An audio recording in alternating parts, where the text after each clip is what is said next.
Good afternoon, everyone. It is Angie Atkinson, and I am here without the lovely and talented Lise Colucci, but she will be on soon.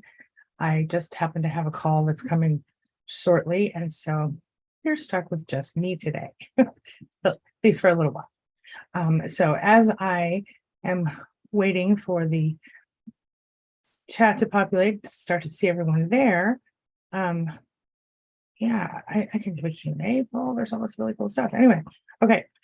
So waiting for the mod squad to show up. And while we're doing that, I'm just going to really quickly, hey, there they are, Chris and Ellen. Hey, V. Welcome, welcome. Happy to see you here today. Hello, Adrian T. Hey. Good to see you guys today. So I have a new camera. I'm pretty sure it's not set up correctly, but here we are giving it a try. So while we're getting started, hey, Peggy, and Fiona. Okay, make sure you take a look at the description if you're interested in getting additional information on how to get in touch with us, things like that. Like I said, Lise may be popping in later, so we can hopefully talk with her as well. Meanwhile, let's just jump right in, shall we? Okay, so let's talk about parental alienation. I don't know, and maybe you can tell me in the chat right now. There are two different things we can look at here, right? We can look at being alienated ourselves from our own parent as a result of narcissistic abuse in childhood, or being alienated, having our children alienated from the other parent, right? This is unfortunate. Let's just define what I'm talking about really quickly when I'm talking about parental alienation. And it's a group of strategies, right? That the alienating parent, we're going to say that's the narcissist in this case, okay? That the narcissist will use to sort of teach their child to fear, reject, run away from, not want to be with their other parent. And oftentimes this is not a fair thing. I know it sounds weird, but there's an actual syndrome that will develop with the child, where the child will be in a position to sort of, they're almost forced to not get along with the parent. Does that make sense?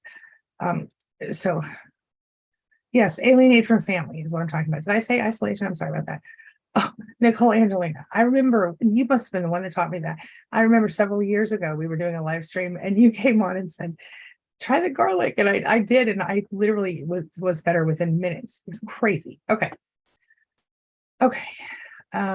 V says, I catches this. This is fate. I'm dealing with this right now. Okay. Well, we're going to talk about it. All right. You've had both. So have I. Well, I can't really say I've had both. I've mostly experienced it as the child who was alienated. But I have, my ex-husband just sort of fell off the planet after I left him, and my current husband, he is still around. So it's not an issue. But yeah, I totally understand. So let's talk about a few different things. The first thing I want to talk about is there are 8 different ways this can happen. Okay. Manifestations, if you will. One of which is just that the alienating parent will teach the child that the other parent is bad. Everything that happens with the other child will be brought to basically any positive experiences that happen with the other parent are minimized, and any negative experiences are maximized.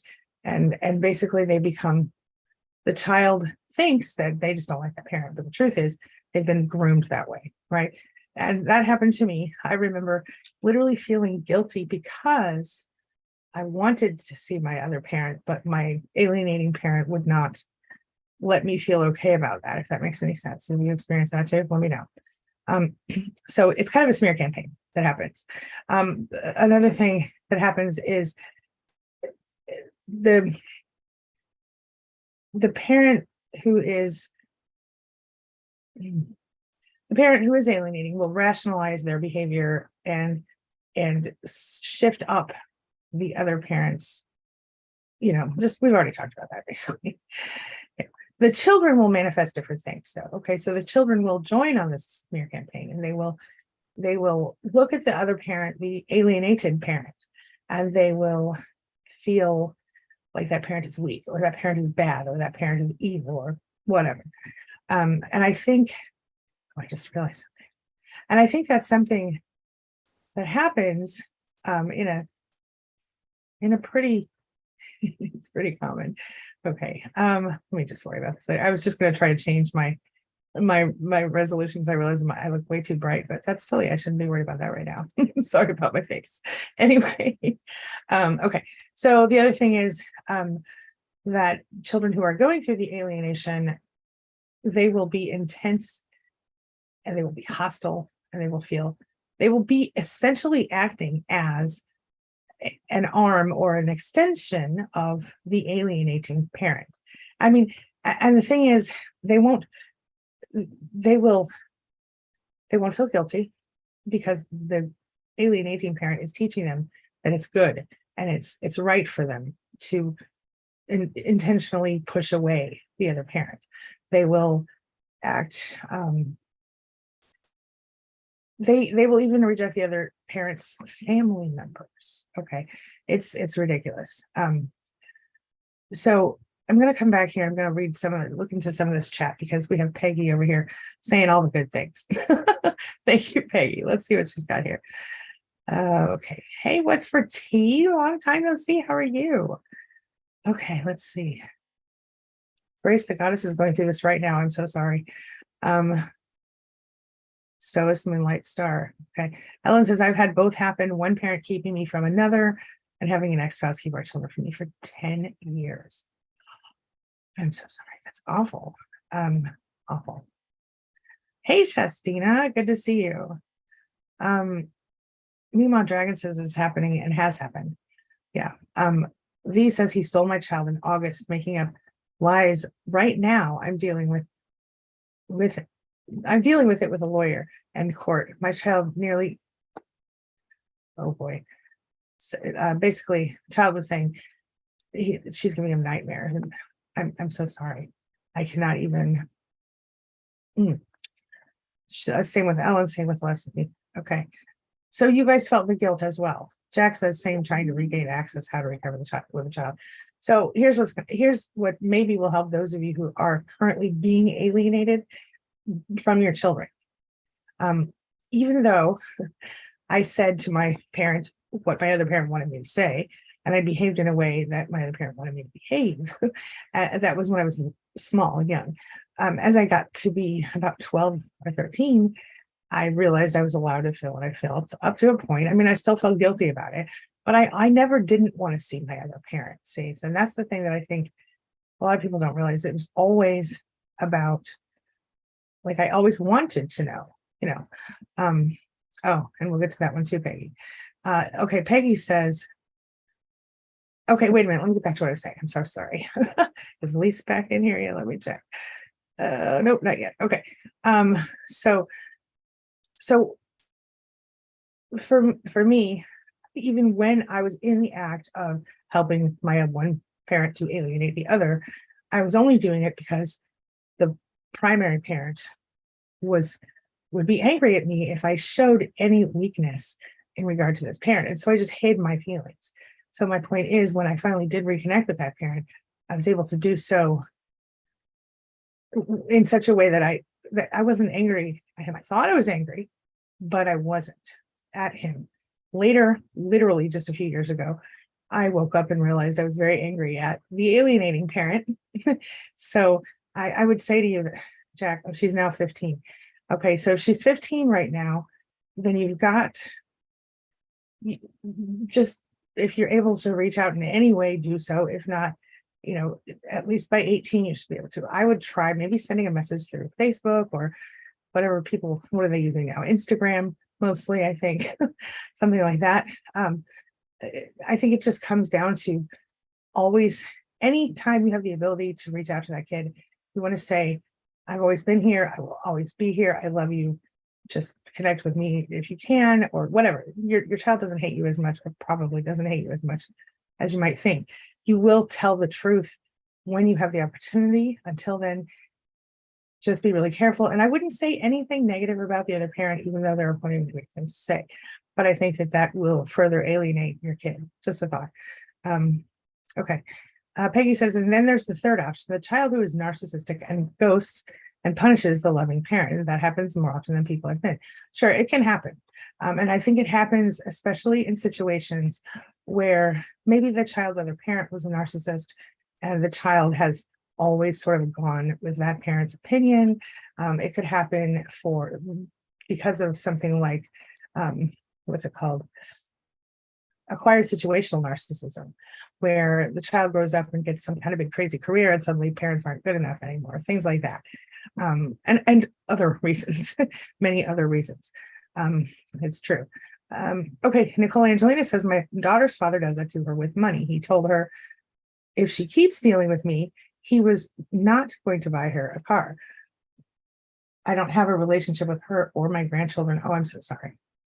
I'm so sorry. And this is more common than you think, where the alienating parent will control. And this isn't even always about alienation, but often a narcissistic parent will control their adult children with money, as well as their younger, teens and those before. Because especially if the narcissistic parent is the one that has the money, they're the maybe working parent or whatever, they are also the parent who ends up often with custody, even though they're probably not spending any time with the child, because of the money, because they won't give enough to the other parent.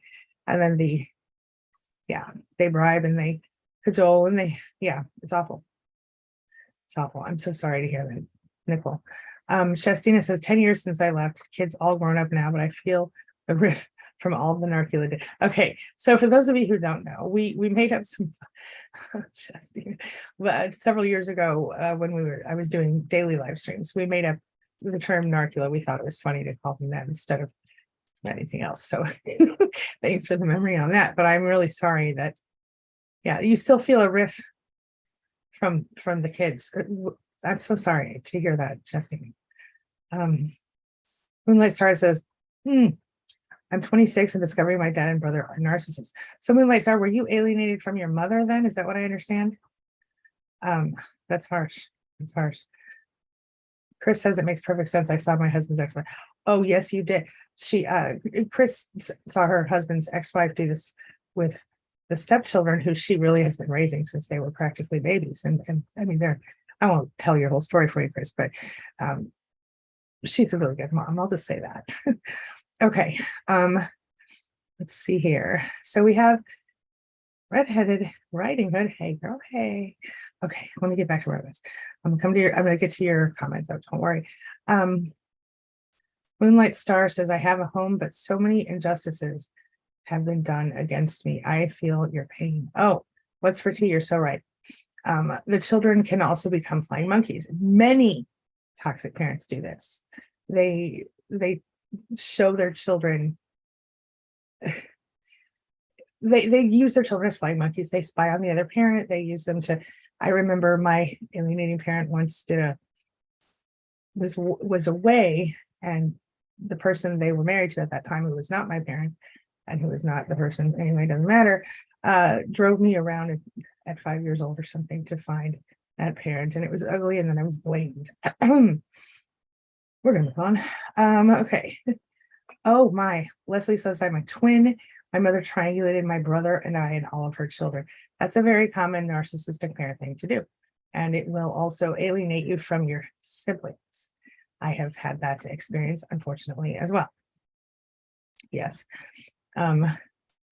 Yes. Barbara Butler agrees with Peggy that so many parents are alienated by their adult children, and it's true.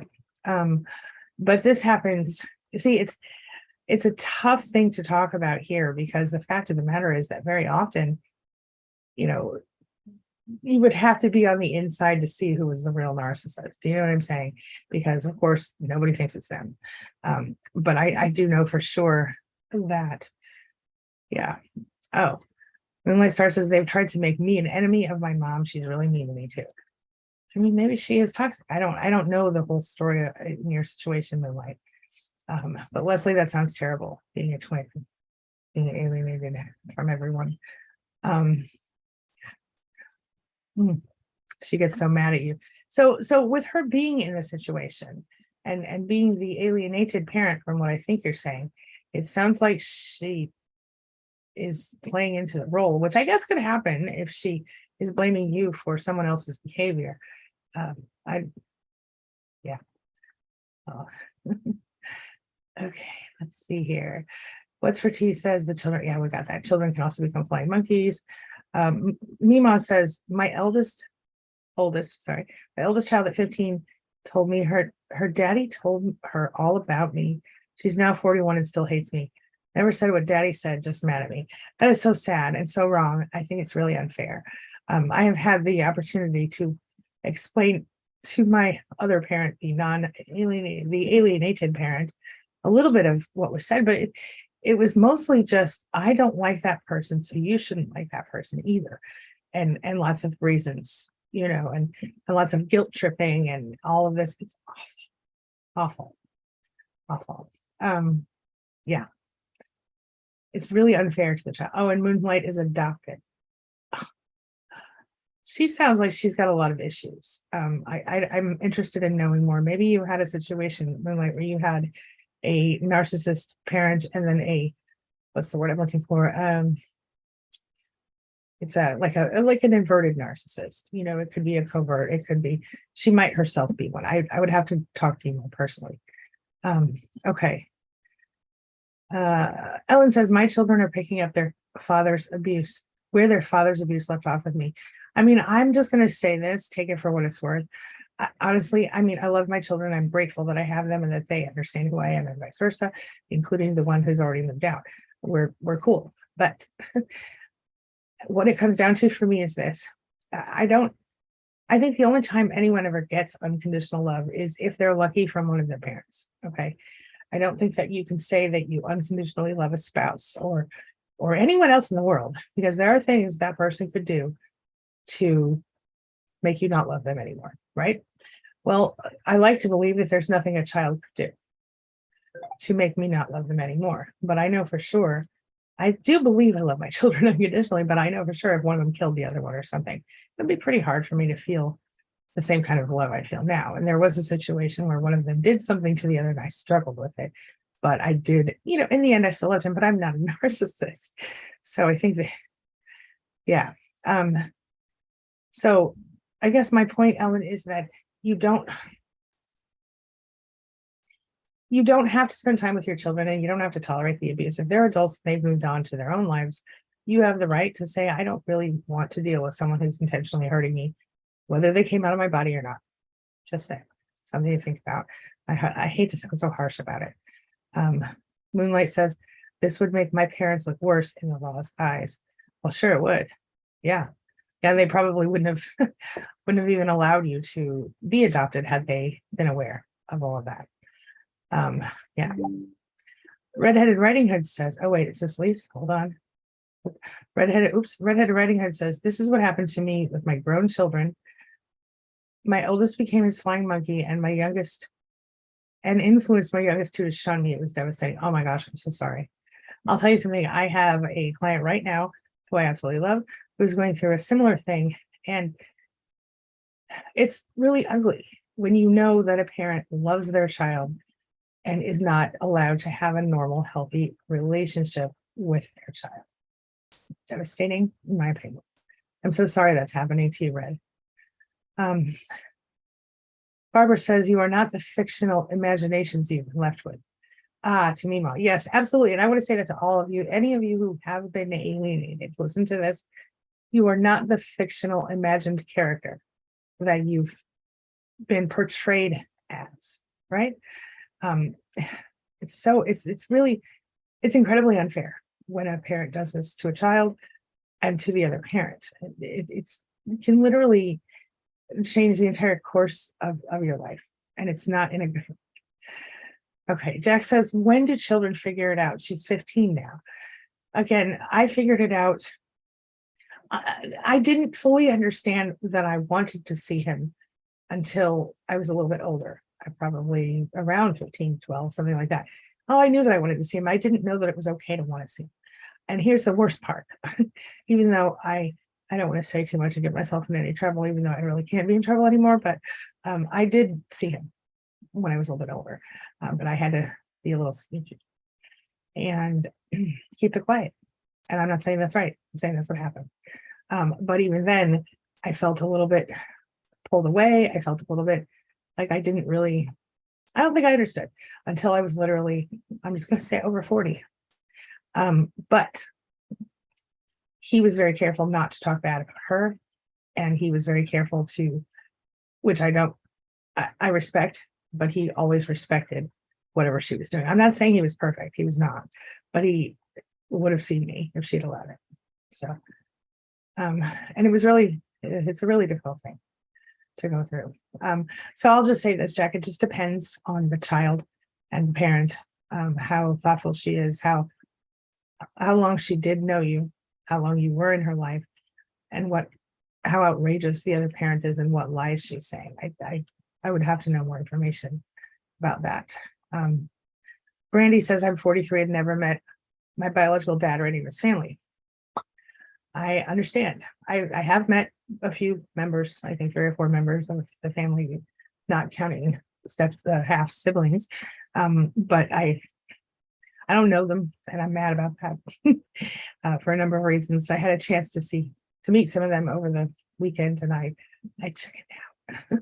So I get it. It's not okay. Let's see. Leslie says, I figured it out at age 50, right? So that's the thing. It's really difficult for any human to go outside of their conditioning, right? So when you're done, and I believe she will, I believe she'll come around. It might not be until later. But look, even though I had experienced certain milestones with the alienated parent, I never really got the chance to be really close. I was still like underhand, like just under the surface was a lot of anger. I didn't know that it wasn't at him until I was older. Having children really hit me. The first child really hit me hard because I realized that at that time I thought that this person had a little baby that looked kind of similar to that baby that I was holding, my child, and that person was able to walk away, before I was 2 or 3 years old or whatever. So I didn't understand. And I now have really figured it out based on just going back through what happened back then. Maybe it helps that parent also had an additional couple of kids, and I saw that they weren't getting treated in the same way that I was. I don't know. Yeah. Okay, now this is another interesting thing that happens. Diana says, my husband blames me for his disconnect with the children. That's very common too. Okay, this is such a complicated issue because you will have narcissists or toxic people who will just, like my ex-husband, fall off the planet. And I guarantee you my ex-husband is walking around. I knew this was going to happen before it even happened. I guarantee you he's walking around in the world right now and telling everybody. I happen to know that just a few years ago, he was still doing it, carrying around a picture of myself and my son when he was 2 years old, which is right after we left, saying I took my son from him and he had every right to see the kid. He was in the papers. He just chose not to. When my kid was 18, he reached out to him and he said, hey, and I would have never stopped him from trying to reach out in the meantime, by the way. But he reached out to him and they talked and they agreed they were going to get together and get to know each other. And guess what? He didn't do it. And so luckily my son doesn't blame me. And this is what happened. And maybe this will help those of you with younger kids. Because when I left my ex, my son was 16 months old. He saw him a couple times after that with me. The court decided he could only see him with supervision and he could choose between me or another court supervised person, a person who would supervise from court. He chose me. He was allowed to see him weekly if he wanted to. He didn't. But long story short, when my son was about 3.5, he was going to preschool. And one day he said to me, Mom, all the other kids have dads. Why don't I have a dad? It was the worst thing ever. I thought I was going to lose it. And, but I said, that's a really good question. Long story short, I went to a therapist and I talked to the therapist and the therapist said to me at that time, listen, okay, I think Lise might be here. Hold on. The therapist said to me at that time, yes, Lisa's about to come in, guys, just so you know. Okay. The therapist said to me at that time that my, what am I trying to say? Okay, hold on, Lisa, let me finish telling the story real quick. You're muted, by the way. Okay. The therapist said to me at that time that I should tell my son, listen, like basically tell him the truth as much as he could handle at that age, right? So I had to say that you have a dad and your dad chooses not to see you. And let me tell you something, telling your baby that at that age feels very unnatural, right? Like you want to come up with a better thing than he chooses not to see you. But the therapist said I needed to tell him that. And then in whatever way that I could, I needed to explain it so that he could understand that it was not me causing it, number one, and not resent me as a result. And number two, that it wasn't, and which I did tell him also, that it's not your fault. He's got his own issues, and this is why he does this, nothing to do with you, that kind of stuff. So that was really helpful. Lise, welcome. Hi. Hello. For those of you who don't know, this is my lovely, are you on the screen? Oh yeah, I don't know. Is it echoing? No, it's done. Okay. Yeah. So anyway, this is Lise Colucci. Hi. I see oh, I see what's happening. Oh, it's putting us on like that. Okay, hold on. Let me see if I can. It's got us like up and down instead of side by side. Yeah. Oh, that's okay. I think that's just your computer. I don't know. It doesn't matter. We're getting there. Okay. Whatever. We're either going back and forth or we're not. Yeah, that's okay. Oh, it is. It's going back and forth. I can't. Oh, there it goes. Okay. We're good now. There. Yes, okay, everybody. This is Lise over here. Okay. Streaming partner, one of the coaches at queenbeeingteam, the director and creator of our amazing group coaching program, Lise Colucci. Hello. A little late. So if you have time, you can always stay on when I have to jump off. Either way. Sure. Yeah, okay. I don't, but yeah. Okay, either way. Okay, so we're talking about parental alienation. I was listening. I was in there for a bit. So. Oh, good. Okay, I'm so sorry. Yeah. No, I was like, how do I? Anyway, we'll just we'll talk about that later. Okay, we'll keep going. Yeah. Yes. Okay. So, So I was just talking with Diana, who said her husband blames her for his own disconnect. I was hearing that one, and that one is so common. Mm-hmm. Where the narcissist will, oh my gosh, they use it as an excuse to gaslight, to attack you. Mm-hmm. And then they use it to triangulate the children. Yeah. Yeah. Mm-hmm. It's ugly, and it's unfair. It is very unfair. Mm-hmm. Yeah. And that's so basically what I think that I'm seeing from people here. It either goes like the narcissist is the alienating parent, right? Or the narcissist pretends to be the alienated parent. Yes. Right. Yeah, it's pretty ugly. And then as Peggy mentioned earlier, the third option is that your children become toxic as a result, maybe of the extra, the toxic parent, and either toxic or just completely flying monkeys.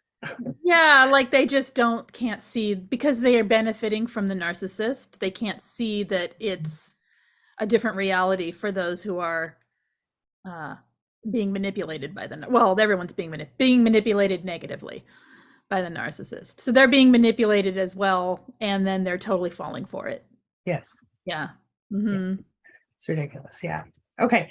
We have Moonlight Star Jim, who says, I didn't know my adopted dad was a malignant narcissist, but when I became a teenager and early 20s, I started to wake up and realize through all the abuse my mom and I endured, it made sense. Yes. But question, if your mom is now being very mean to you and won't work with you on this, it makes me wonder, if you were to look through from a different angle, is it possible that your mom could have been a little toxic? I did mention that earlier, and I don't know. What are your thoughts on that? Let me tell you really quick, Lise. So Moonlight Star Gem was saying earlier that her mother, she was alienated from her mother. I assume her, and I'm sorry if I'm assuming wrong.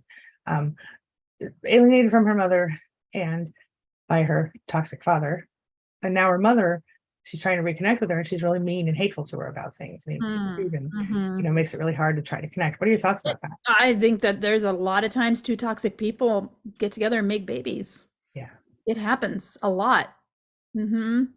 And it sucks. We think that one has to be the victim of the other. Sometimes there can be two toxic people and they're both equally bad, right? Yeah, and there are different types of, in my opinion, Oh yeah. Different types of, like, I don't know, toxic.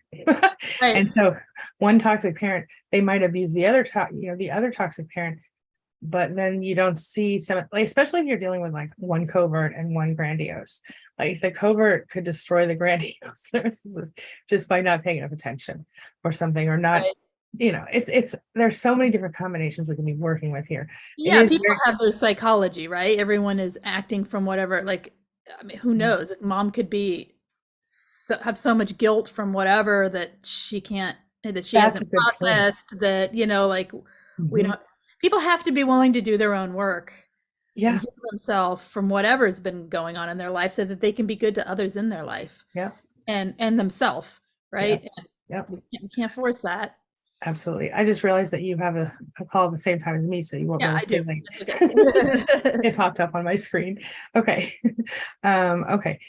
So yeah, I'm with you 100%, by the way. Okay. And that's the thing. It's just, it's so complicated. And Leslie was saying that she's a twin, and her mother would alienate, like, basically she would do so much triangulation between herself and her siblings, her twin and then her other sibling, that it would be like, I gathered that maybe they were alienated from each other in that process. Oh yeah. I had experienced something similar myself. Well, you're in the toxic family cult system here when you got that going on, and you've got a structure where the mother needs everyone to not get along so that they can maintain control, right? Exactly. Yeah. Yeah. It's a really messed up thing. It is. Yeah. If you have I don't know if you're starting at the bottom or something, but if you have a question or comment you want to read, just jump in. Okay. Otherwise I can start at the bottom. Yes, we'll do it. Okay. Oh yeah, Peggy was referring to it. Okay. Barbara says learning the root of the problem is the first step to solving it. And I agree with that on every level, by the way. Like my whole healing process is that. And not just for, it was the dual method of like discover, understand, overcome, evolve, right? But for me, I use that for everything that goes wrong. Like, oh, here's a problem I didn't see before. What is this problem? Like, how do I fix this? What can I do? How is the problem caused? And then I fix the problem and then I move on. So that I really think for any relatively intelligent person, that's a pretty solid problem solving thing. Lise, what are your thoughts? Or do you have on anything? Understanding. Well, it's understanding, and once you understand, realizing you have a choice outside of it sometimes, and that you can make different choices for your life to take it back and actually start directing your life the way you want it to go. Right. So and also sometimes that's like, it can feel impossible, but that doesn't mean you go from like the worst to the best. It means you make baby steps, and that's a whole nother topic, but yeah. Well, it's true though. And you know what else is true is the whole, I think for me anyway, if I could look at it like a scientist, where the root of the as my engineer husband says, what's the root cause? You can find the root cause, then you can find the next step, or you can find, for me, if I could step back emotionally and I could look at it like, from a perspective of science and psychology, instead of the perspective of the wounded child that I was on the inside. Exactly, your perspective. Yeah, then I was able to heal much faster. It is, and I'm relating this to something Moonlight is saying again here about, I'm going to sum up a bunch of them into one, and hopefully I will get it. If I'm incorrect, please correct me, Moonlight, but feeling like because of the toxic dynamic with the parents, now they pick toxic partners, or they're a magnet for toxic people. And people are asking if their picker's broken and all of that. Here's the thing as it relates to what Angie's saying, is that you are now seeing the root cause, and that can't be your story. Don't end it there. That's the history. Yes. It doesn't have to be the future. Mhm. So you choose what you want in your life and you learn the parts, okay, so my picker's broken, so to speak, or so your, you know, what was that? So, Stop. Computer, stop. computer talking for us. Yeah, so you can use exactly what Angie's talking about here since you've now discovered this big huge thing, that doesn't mean that's your story. That means that's the story that was given to you and handed to you. That now Yes. you can make your own story by all kinds of ways to heal that, right? First, you got to figure out how to heal what are the parts that you need to fix in you to then choose differently and Yeah. to be able to see it so that you can choose differently or to be able to walk away when someone is toxic within minutes, Yes. right? Yes. 100%. I have one from Redheaded Riding Hood who says, I just recently faced the fact that my oldest two were and are abusive. My son, talking about children, my son was even physically abusive to my daughter, emotionally putting me down and gaslighting me.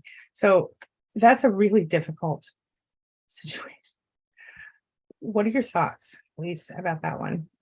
I was half listening. So, son was abusive to the daughter physically and Uh, emotionally abusive to the mother, and also helped alienate the daughter. an adult son now, I'm assuming. I assume so. I don't know that. I think so. Yeah. Go for Well, if it's an adult, I mean, it's limiting the relationship and having some very firm boundaries. And you make the choice of how much contact and what type of contact you have with that son, it. Mhm, and helping the daughter feel supported that you see what happened and you believe what happened. And you mhm, don't need to sit and like badmouth the son or like talk about him, but that you are there with her and you understand that what happened wasn't okay and that you're helping support her, that it wasn't her fault and that, right.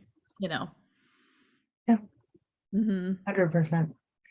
Listen, I- it this whole thing is a big, ugly, complicated mess. Okay, parental alienation in general, in my opinion, and many times I want to say sometimes we manage to see it and we manage to come forward and get away from it and get out of it, but oftentimes that requires us to literally to alienate ourselves to go no contact is what it comes down to, because I could not ever speak to the other one if I was still in regular contact with this one. It would drive me insane.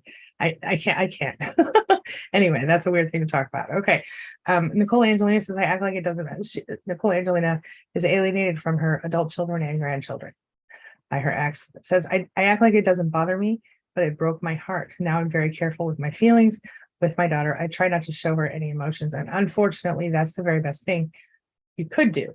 The only other thing I would say is, if you choose to, depending on how hard she's been on you, the only other thing I would add is that I would send a card or a note or something like the Christmas type holiday in your life, whatever that happens to be, the big one of the year, maybe the birthday. Just, I'm your mom. I still love you no matter what. Reach out if you want to get in touch. Other than that, I would do nothing. That's just my Mhm. personal. Mhm. Yeah, I would just she said he's an adult. So I Yeah. would just I mean, if he's physically violent towards you. Oh, that's a whole other ball of wax. Yeah. Well, Mm-mm. and that was redheaded writing it. I think Oh, she's not sorry. in I'm contact. reading It's my conf- fault because I jump around like a I jump around too, and it's not jumping in the same puddle, apparently. right. It's all good. Good. Yes, it's all good. Okay. Um, yeah, good. Okay, so wait a minute. Do you have another one for us? I got Um, minutes. this is interesting. Wait. This is Amanda, a looper. My dad is a narcissist, or at least a lot of narcissistic tendencies. My mom always says my picker is broken, Mm, but most of my PTSD and social anxiety stem from my father. Here's the thing, your mom's telling you your picker's broken. I'm hoping it's said in with means of like to help you, but somebody telling you something like that is limiting you from having a different reality. hmm Your picker is not broken. You just haven't learned how to use your intuition that you have built into you. And you haven't learned yet all the signs and how to watch for signs before you become head over heels, so to speak, with someone. Mhm. Um, you haven't let you haven't learned that when you're being swept away, you also have to keep some logic and some reason to pay attention. You just haven't learned. Then that's nothing wrong with you because of that. Your picker's not broken. You just haven't been taught how to um, how to have a different normal. Right. Yeah. Exactly. Yeah. Right? Don't you think? I get upset when people tell people, like, put a limit on people, Yeah. you know? Yeah. I couldn't agree more. Mhm. Um, really. Yeah. Okay. With all that being said, I think I just fixed my filter. Okay. Ah. I got rid of it. Yeah, it was like you went yellow for a second and now you're Yeah, back. yeah. Yeah, I think I'm back. Okay, good. Okay. All right. So yeah, I'm so sorry, but I have 4 minutes to That's my, okay. Let's keep going and finish yeah. then. All right. I'm gonna do one more. You got another one or do you want me to? No, keep going. Okay. Um, okay. Diana says her daughter's 16. She has a therapist and her son, who is 21, is educating her and reaching out. I think that's a beautiful thing. Hopefully the therapist is, oh, oh, and here's where that goes next.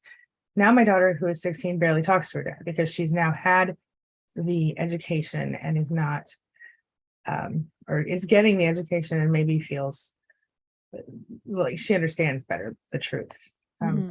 Okay. Oh, Red Riding Hood says, I do feel like my oldest hates me, but I know I should not say that to myself.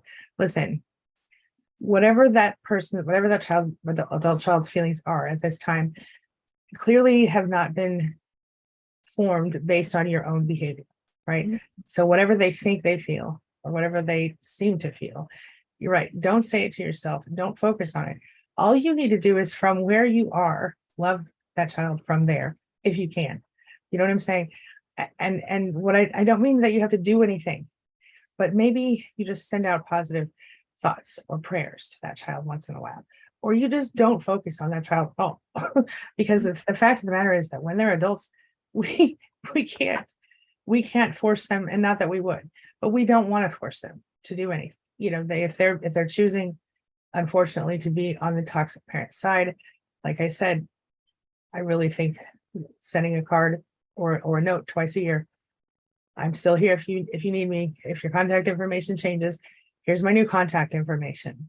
Love you. Have a great year. Whatever. Don't overthink it, but do Right. try to move on as much Mhm. as you can, which I know is ridiculous and a mean sounding thing to say. But I'm going to tell you something. The client I mentioned earlier, who's going through this with her own children, she has been incredibly empowered by recovery. And this has changed like literally every aspect of her life. So I just wanted to share that for those of you who are, there are different ways they can come through. Just say that. I want to read one more comment and then I'll see if Lise has any. From Moonlight Star, she says, people do not understand how difficult it is to actually gain independence and make money and build up that wealth. They try to mess up your bank accounts and they try to target your self-esteem and they refuse to, I assume, stop. There's always, with a narcissist involved, we all know there's no level to which they will not stoop. They will take our whatever they can take from us, right? Mhm. So what you have to do, I think the best advice I can give anyone about any narcissist is recognize their limitations. Don't feel sorry for them no matter what.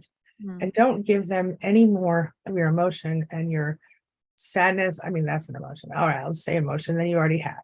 Okay. And that's easier said than done. We all know it. But that's what I'd say. Lise, any final words of advice before we wrap up for today? No, I was just thinking of there's another scenario of parental alienation, and that is when, so this is a personal one with my own adult daughter's family her boyfriend's family that she Mhm. was with for years and years were actively and deliberately trying to alienate her from her own family. And Oh, that, yes. so, and her parents. So it was a parental alienation. She caught on and she figured it out and she's good. I know, but It took her a lot to remove and separate, but it's the same. They tried to take her in as a like surrogate family member, and then they did the same alienation Right. that you guys are seeing. That is crazy. And that is a really good point. We should talk about that in a future video. Yeah. Oh, Because yeah. that does happen. That happens. Oh, yeah. It happens. So Especially- it's like if she had married him, then Thank goodness she didn't. she would have had to like sneak out to, sneak. Yeah. And by that I mean total control, and it's a long story. But yeah, that's yeah, they can get in there and they can.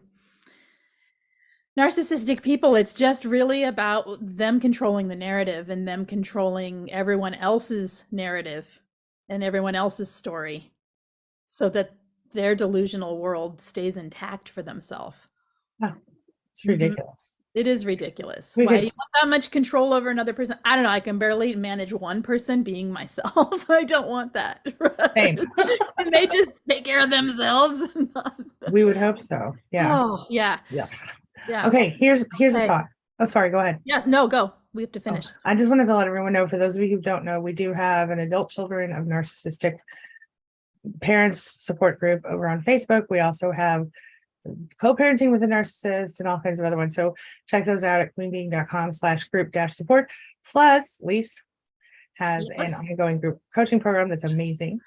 And we have a lot, like I would say 90% of the people in there, and I'm just guessing, it could be higher, come from families where one or both parents are toxic on some level. Yeah. And I think we see that with all of our clients. I mean, I do too. Most of them, I think, like 99% or 97%, something like that. Yeah. So there is, even though it's more of a general group, there is a place to talk about anything that's needed in that. Yeah. So make sure that you get the support you need, whether you go through the free stuff or you go through one of our groups or you get one-on-one coaching. I would like to shout out our amazing mod squad, Ellen, Peggy, Chris. And I would also like to say thank you to Red Riding Hood for being here. She's one of our amazing channel members. And of course, to the lovely and talented Lise Colucci. And to Angie. Yeah. I appreciate all of you for being here. Thank you so much. And I know Lisa appreciates you as well. Hey, Darlene. I didn't even see Darlene before. Okay. We will be back. We will see you next Tuesday. Make sure you check the description for how to get in touch with us. And Lise, her channel's down there. I will also put her channel right come on over around the screen right now when I read. Yes. Thank you. I'll see you guys soon. Bye. Thanks, See you later. All right. Okay.